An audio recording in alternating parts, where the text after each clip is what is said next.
Well, hello there. My name is Mark Myers, and I love helping trainers, presenters, workshop facilitators really take their results to the next level. And in today's video, I want to talk to you about what I have come across to be the 8 core needs of the ego. The 8 core needs of the ego, and how this applies to you. Well, basically, you've got them as a trainer, and presenter, and facilitator, but also your audience has them as well. Every single member of your audience has these 8 core needs, and they show up in different forms and at different times. But these 8 core needs are there. And as a trainer, facilitator, mentor, coach, whatever you want to call it yourself, you have to make sure that these needs are kind of addressed. And I would say that, they're even more important that than the adult learning principles or, something academic. You need to know what these ego principles are.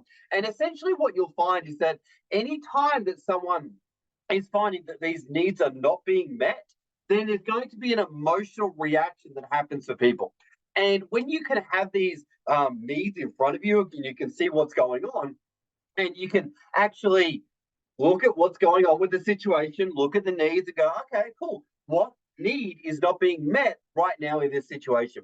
Also, it allows you to proactively plan whenever you're putting together, your session design or your workshop, session plan or whatever you want to call it, and actually planning out your workshop or your presentation to make sure that all of these needs are actually being met as you deliver as well. Okay.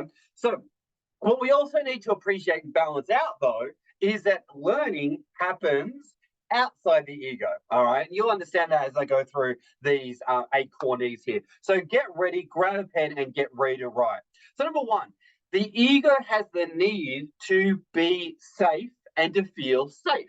So, when your audience members come into your room, you need to be thinking, how can I make sure that they feel safe? They don't feel judged and they feel comfortable in the learning space. And throughout your workshop, throughout your presentation, how do you make sure your learners feel safe? Okay, so that's the first one.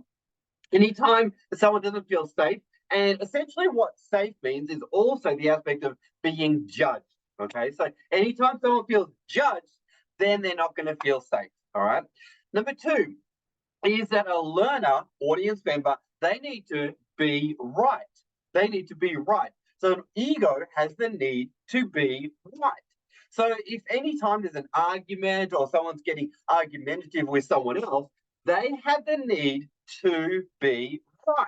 So I'm righter than somebody else. You're righter than someone else. Or you're right and somebody else is wrong. Okay. So then the ego has the need, I'm right about this concept, or I've got certainty about this thing. Okay.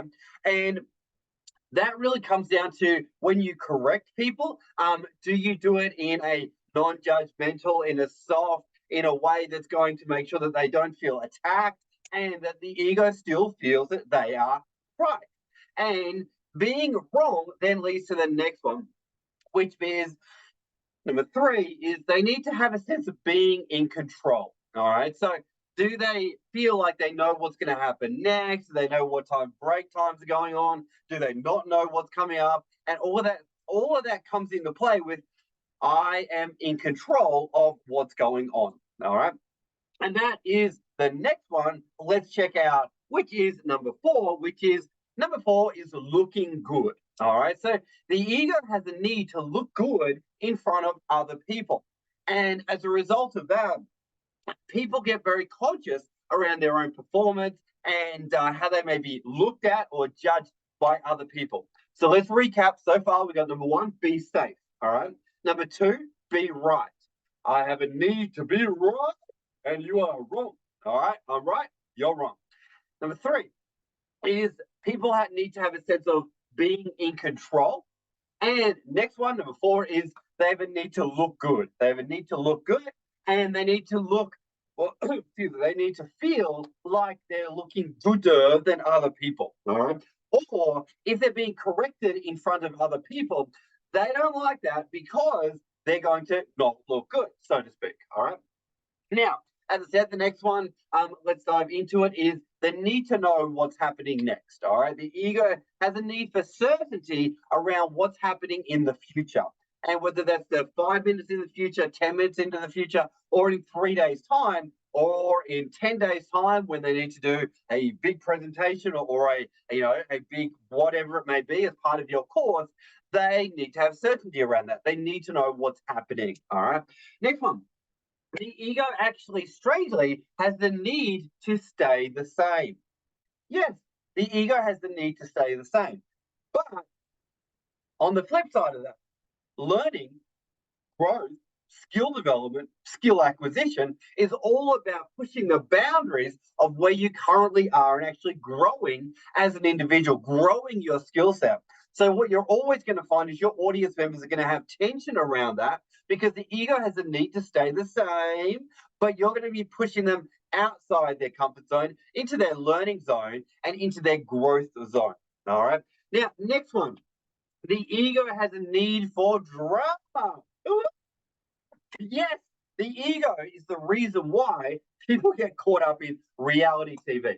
It's the reason why there's little pockets of conflict that may break out in a training room. It's the reason why that people may react against things that you share with them. That's one of the reasons. People have issues and drama going on at home with their family, their friends, and all that, and that is all part of the need for drama from the ego there. Now, the last need of the ego, as we round it off, there is the need for autonomy. All right. So every single audience member, every single presenter, every single human has a need for autonomy. What is autonomy? Well, basically, it is the freedom to say no. It's the freedom to make choices. And as a presenter, trainer, facilitator, coach, you need to respect your audience's autonomy. And when they feel that you have respected their autonomy, they are going to feel safe and comfortable and willing to listen to you. All right. So just to recap them, what have we got here? Number one, the ego has the need to feel safe. All right. The ego has the need to be right. The ego has the need to be in control. All right. The ego has the need to look good. All right. I need to look good. I need to have the fast cars. I need to be getting things right. I need to be looking good in front of other people. And I don't want to look bad. All right. Next one. I need to know what's happening next. I have a need around that. I have a need to stay the same and not break out of my identity and who I am. And I have the need for drama. And last of all, I had the need for autonomy. So there's quite a few there, but I really want to encourage you to get familiar with those needs of the ego, get familiar with it and go, okay, cool. Right now, this person over here, or even myself, we're having an emotional reaction, or I'm having a reaction, or that person's having a reaction, or there's emotions coming up. What need of the ego is not being met right now?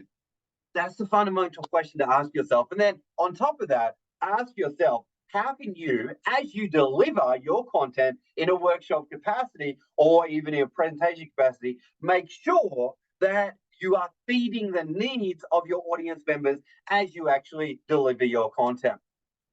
Awesome, folks. Hope you got some value from the video. Don't forget to like, comment, share, and let's get this out there. And I just really wanted to share this with you because when I heard this from my coach, my mentor, many years ago, it really impacted me. And I really got a sense of, okay, cool. Why is my ego playing up right now? And we shouldn't be afraid of it. Our ego is fine. It's a good thing to have.